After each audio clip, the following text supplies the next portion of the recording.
classmates. This week, with the American History and Full Text database, I found the searches a little more challenging, mainly because a lot of the things I searched for, it located it and found the names, the citation information from it. But alas, when I went to look for it in the Jerry Falwell database or other databases, I could not find the articles. They were not available for the years that I was looking for. I came across several very interesting titles that I am still going to try to find. Following along my continuing theme of Cherokee Indians and missionaries, I came across one about two Cherokee brothers who themselves became missionaries, along with an article about the Baptist outreach to the Muskogee Creek Nation in Middle Georgia. But alas, I could not find those. However, I was able to find two other articles and a book reference. So, firstly, the book reference. I came across in the database a review for a book called The House on Diamond Hill, a Cherokee Plantation Story by Taya Mills.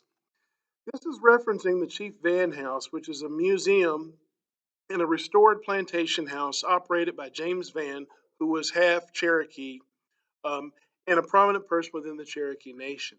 It was visiting this house that first got me interested in this topic, the Van House being located very near the location of the Spring Place mission.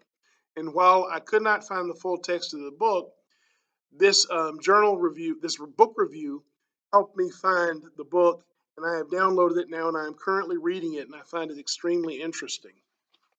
Now, as far as journal articles, I came across one by Jerry L. Faught entitled John Davis and Joseph Island, Indigenous Missionaries to the Creek Indians.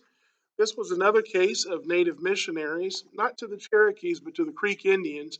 And while this doesn't deal directly with the topic that I'm involved in, it again, like an earlier article I covered, it gives a good comparison between the missionary activities to the Cherokee Indians and then the Creek counterparts.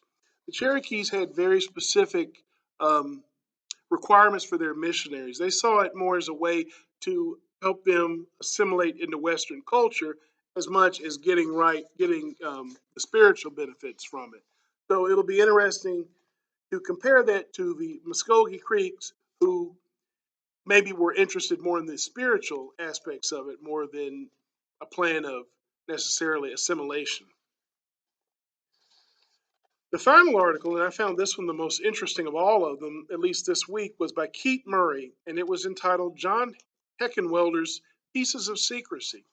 And this is about a Moravian missionary who is working in the Midwest at the time amongst the Native American tribes of the late 18th century.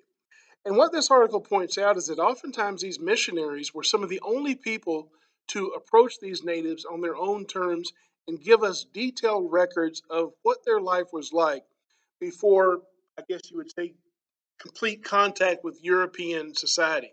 And while their records are, biased, they're told from the perspective of a Christian missionary and a Western background. It gives us invaluable information, sociological information on how these people lived. We see this with the Spring Place missionaries, but by this point, the Cherokee Indians had been more assimilated into Western society. When Hickenwelder was going amongst the Native American groups of the Midwest in the late 18th century, there had been a lot less contact at this point. So his information was of what you would call a more pristine society. Overall, this week, while I didn't find the sources as helpful directly related to my sources, I did find it helpful for background information and pointing me towards some other sources that I can maybe try to find in other databases and maybe other academic libraries.